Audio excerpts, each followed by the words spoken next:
Kung titingnan mo ang mga hayop na madalas nating nakikita sa karagatan, tulad ng mga balyena, pating, at iba pa, mapapansin mong halos magkakapareho ang kanilang anyo.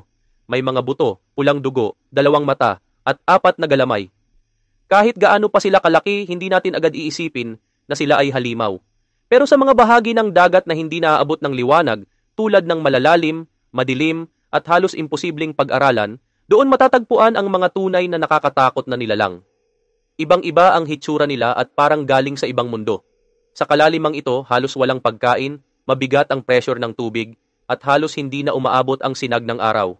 Kung iisipin mo, parang hindi posibleng mabuhay lalo na para sa malalaking predator. Pero ang kabaligtaran ng totoo, dito mas lumalaki ang ibang nilalang kaysa sa mga kauri nila sa ibabaw ng dagat. Ang tinatawag na deep sea ay bumubuo ng higit 95% ng tirahang bahagi ng mundo. At sa loob ng napakalawak na espasyong ito, may iba't ibang klaseng ecosystem, may mga lugar na halos walang buhay, at may iba namang punong-puno ng kakaibang nilalang. Sa gitna ng kawalan, may mga bahagi ng dagat na nagsisilbing oasis, at ito yung mga underwater mountain o seamount, mainit na bukal sa ilalim ng dagat o hydrothermal vents, at kahit mga lumubog na barko. Dito kadalasang nagkakaroon ng buhay at minsan pa nga mga dambuhalang hayop. Ang mga pinakakilalang higante ng kailaliman ay ang giant squid at colossal squid. Madalas silang matatagpuan sa tinatawag na twilight zone, mga 1,000 metro ang lalim at sa ibaba pa nito. Mas bihira na ang malalaking hayop pero hindi ibig sabihin nito ay wala na. Sa pinakailalim ng mga trench, may mga munting nilalang na tinatawag na amphipods at mukha lang silang maliliit na hipon. Pero sa sobrang lalim, may mga species ng amphipod na kasing laki ng kuneho. Pero hindi lahat ng hayop sa ilalim ng dagat ay lumalaki. Mas kapansin-pansin ang deep sea gigantism sa mga walang gulugod, lalo na sa mga may malalambot na katawan o matitigas na shell. At ang pinaka-iconic sa kanila syempre, ang mga dambuhalang pusit. Ang giant squid, na may scientific name na Architeuthis, ay natatagpuan halos saan mang bahagi ng mundo. Umaabot ito ng 12 hanggang 13 metro ang haba. Pero noong 2007, isang mas pambihirang nilalang ang nahuli sa New Zealand, isang babaeng colossal squid na halos 500 kilo ang bigat at umabot sa mahigit 8 metro ang haba, kasama na ang mga galamay nito. Nahuli siya habang kumakain ng isang isdang halos kasinlaki ng tao, at ang isdang ito ay tinatawag na Antarctic toothfish. Ang nakamamangha pa, kahit ito na ang pinakamalaking nahuling buo, ang katawan, may mga natagpuang beak o tuka ng pusit sa tiyan ng sperm whales na mas malaki pa. Ibig sabihin, may mga mas malalaking colossal squid na hindi pa natin natutuklasan, at hindi lang sila ang mga higante sa kailaliman.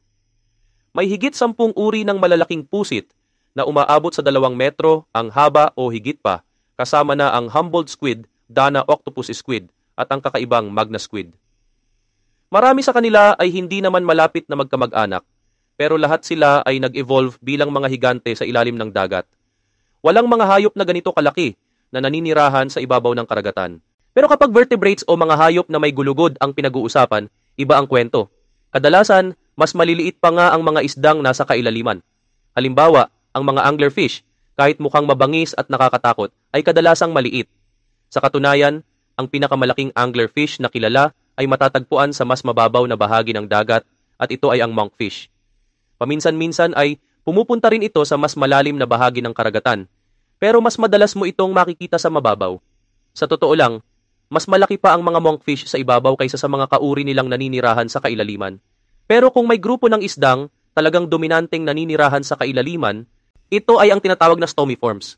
Kasama rito ang mga viperfish, dragonfish, at bristlemouths.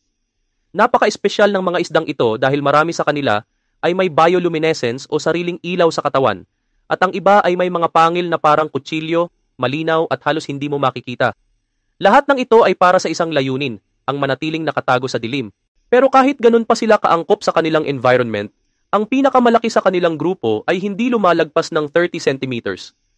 Mayroong ding ilang pambihirang exceptions. Tulad ng oarfish, isang kakaibang hayop na umaabot ng 8 metro ang haba at itinuturing na pinakamahabang bony fish sa buong mundo. Pero kakaiba ang oarfish. Isa itong filter feeder at halos wala siyang maliliit na kamag-anak sa mababaw na tubig. Parang isa siyang outlier sa buong kaharian ng dagat. Ngunit kung gusto mong makita ang malalaking vertebrates sa kailaliman, tumingin ka sa mga shark, lalo na ang sleeper sharks. Itong mga isdang ito ay tunay na dambuhala. May mga naitalang sleeper sharks na lampas 6 na metro ang haba at tumataginting sa 1 tonelada ang bigat. Pero ang pinakakakaiba, Hindi sila malapit na kamag-anak ng mga mas kilalang pating sa ibabaw tulad ng great white. Ang sleeper sharks ay kabilang sa isang grupong tinatawag na squaliforms o mas kilala bilang mga dogfish, mga maliit na uri ng pating. Kaya isipin mo, mula sa mga dogfish na maliliit, may mga sleeper sharks na dambuhala ang sukat. Ang mga Greenland at Pacific sleeper sharks ang pinakakilala, pero marami pang uri nito sa kailaliman ng dagat. Halimbawa, ang Portuguese dogfish ay kayang sumisid hanggang 3,700 meters ang lalim at ito ang pinakamalalim na dokumentadong pating sa mundo. Pero bakit nga ba may mga hayop na mas lumalaki sa ilalim ng dagat kaysa sa ibabaw? Isa sa mga paliwanag ay ang matinding pressure, dilim at isolation sa ilalim ng dagat. Dahil dito, hindi basta-basta makakapasok ang mga hayop na hindi sanay sa ganong kondisyon. Kaya, ang mga nakatira sa kailaliman ay nakabukod at dito sila nakakadevelop ng sarili nilang evolution. Mas madaling mag-adapt ang mga invertebrates o walang gulugod sa ganitong kapaligiran kumpara sa mga vertebrates. At kapag may sapat na resources at walang masyadong kalaban, may mga hayop na natural na lumalaki para mapunan ang puwang sa ecosystem. Gaya ng giant at colossal squid, sila ang naging hari ng kanilang niche. Kapag napuno na nila ang papel na iyon sa ecosystem, mababa ang chance na may ibang hayop na makakatalo sa kanila, maliban na lang kung may malawakang pagbabago sa kapaligiran. Isa sa mga pinakakakaibang katangian ng kailaliman ng dagat ay ang matinding kakulangan sa pagkain. Dahil halos walang primary producers doon, mga halamang dagat o iba pang organismo na gumagawa ng sarili nilang pagkain gamit ang sikat ng araw. Sa totoo lang, iilan lang ang lugar sa kailaliman na may sapat na pagkain tulad ng mga hydrothermal vents o mga parte kung saan may bumagsak na bangkay ng hayop mula sa ibabaw. Sa labas ng mga yon, gutom ang madalas na kalaban. Kaya kung iisipin, parang hindi magandang diskarte para sa isang hayop ang maging dambuhala sa ganitong kapaligiran. Dahil kung mas malaki ang katawan, mas maraming kailangang kainin. Pero ang totoo, may mga benepisyo rin ang pagiging malaki sa kailaliman. Ang mga maliliit na hayop kahit maliit ang katawan ay may mas mabilis na metabolismo. Ibig sabihin, mas mabilis silang gumamit ng energy para lang manatiling buhay. Kadalasan, mas madalas din silang kailangan kumain. Samantalang ang mga malalaking hayop, mas efficient ang metabolism. Nakakaipon sila ng mas maraming energy, kaya nilang mabuhay ng matagal kahit walang kinakain at makalayo ng biyahe para maghanap ng pagkain o kapareha. At dahil malawak at isolated ang kailaliman ng dagat, mas malaki ang chance nilang magparami. Kaya ang kakulangan sa pagkain, imbes na maging hadlang, ay naging rason pa kung bakit may mga hayop na lumaki ng husto sa kailaliman. May mga siyentipiko pa ngang naniniwala na ang deep sea ay parang isang island ecosystem. Parang mga hayop sa isla na unti-unting nag-a-adjust depende sa dami ng pagkain at panganib sa paligid. Ang mga hayop sa kailaliman ay pwedeng lumaki o lumiit. Depende sa kung anong kailangan para mabuhay sa ganong klase ng mundo. Sa isang lugar na napakahirap pag-aralan, lalo na at sobrang lalim at dilim, hindi biro ang mag-research tungkol sa malalaking hayop sa kailaliman, lalo na kung mabilis silang kumilos gaya ng higanting pusit. Dahil dito, karamihan sa mga impormasyong alam natin tungkol sa deep sea gigantism ay hindi galing sa malalaking hayop, kundi sa mas madaling obserbahan tulad ng mga snails at crustaceans sa ilalim ng dagat. Noong 2006, pinag-aralan ang mga gastropod, isang grupo ng mga hayop na kinabibilangan ng mga snails, slugs, at iba pang kamag-anak nila. Sinuri sila mula sa mababaw hanggang sa pinakamalalim na bahagi ng dagat. Natuklasan na yung mga maliit na species sa mababaw na tubig, kadalasang may mas malalaking kamag-anak sa kailaliman. Pero baliktad naman sa mga malalaking species sa mababaw, mas maliit ang bersyon nila sa ilalim. Ipinapakita nito na maaaring gumagana ang deep sea parang isang island ecosystem.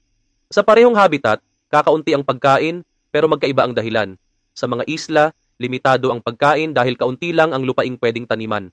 Sa kailaliman naman, mababa ang resources kada kubikometro ng tubig. Ibig sabihin, halos wala talagang sustansya ang paligid. May ilang ebidensya rin na sa sobrang lalim ng dagat, mas mababa ang tsansa ng ilang hayop na kainin ng predator. Pero kung tutuusin, kulang pa rin ang kaalaman natin sa predator-prey relationship sa ganitong lalim. Hindi pa malinaw kung mas ligtas nga ba ang mga hayop sa kailaliman kumpara sa mga kapareha nila sa mababaw. Isa pang teorya na posibleng dahilan ng gigantism ay ang sobrang lamig ng tubig sa ilalim ng dagat. Sa mga rehiyon tulad ng Antarctic at Arctic Oceans, halos hindi nagbabago ang temperatura kahit lumalim pa. Pero kahit malamig, may malalaking hayop sa mababaw na parang kinopya mula sa kailaliman. Sa mababaw pero malamig na tubig, makikita ang mga dambuhalang invertebrates gaya ng higanting sea slugs, sponges at mga uod sa dagat. Lalo na sa mga crustacean, kapansin-pansin ang laki. May mga malalaking crab sa malamig na tubig, sa mababaw at pati na rin sa kailaliman. Pero isa sa mga pinaka-nakakagulat ay ang sea spiders. Kakaiba sila na mukhang gagamba pero sa dagat naninirahan. May mahigit 1,000 species ng sea spiders sa buong mundo at karaniwan sila ay maliit lang. Pero kapag lumalim ka, mas nagiging dambuhala sila. May isang pamilya ng sea spiders na kilala bilang Colossendidae kung saan ang ilang species ay kasing laki ng pusa. Tahimik silang gumagala sa sahig ng karagatan, hinahanap ang kanilang biktima tulad ng mga malalambot na hayop.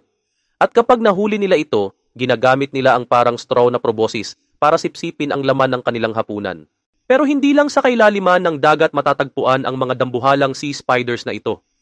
Mayroon ding malalaking species na naninirahan sa mababaw na bahagi ng Arctic at Antarctica na halos kasing laki rin ng mga kamag-anak nila sa ilalim ng dagat. Ang ganitong pattern ay may pangalan sa biology at ito ay ang Bergmann's Rule. Ayon dito, mas malalaki ang katawan ng mga hayop sa mas malamig na klima at kung titingnan ang mga invertebrates sa Arctic at Antarctic, parang tama nga ang obserbasyong ito. Ang paliwanag, mas malalaki ang hayop, mas kaya nilang magpanatili ng init sa katawan. Sa simpleng termino, kapag malaki ang katawan, mas maliit ang surface area kumpara sa volume. Kaya mas kaunti ang init na nawawala sa katawan nila. Kahit anong hayop ay pwedeng maapektuhan ng ganitong kondisyon. Pero sa mga invertebrates tulad ng sea spiders at crustaceans, mas ramdam ang epekto ng lamig. Dahil cold-blooded sila, nakadepende sa temperatura ng paligid ang bilis ng kanilang metabolism. Kaya kapag malamig ang tubig, bumabagal ang galaw ng katawan nila na nagre-resulta sa mas matagal bago sila maging adult, mas mahaba ang buhay, at mas malaki ang pwedeng isukat. Sa ngayon, hindi pa rin lubos na nauunawaan kung paano at bakit nakakabuo ng dambuhalang anyo ang mga hayop sa kailaliman. Napakalawak, madilim, at mahirap pasukin ng mga siyentipiko ang mga lugar na ito. Kaya naman nananatiling palaisipan ang kanilang ebolusyon. Pero marahil, yun mismo ang dahilan kung bakit nakakaaliw pag-aralan ang mundo sa ilalim ng karagatan. Ang bawat misyon, bawat bagong tuklas, ay maaaring magbigay linaw sa kasaysayan ng evolusyon at magbukas ng pinto sa mga nilalang na hindi pa natin alam na umiiral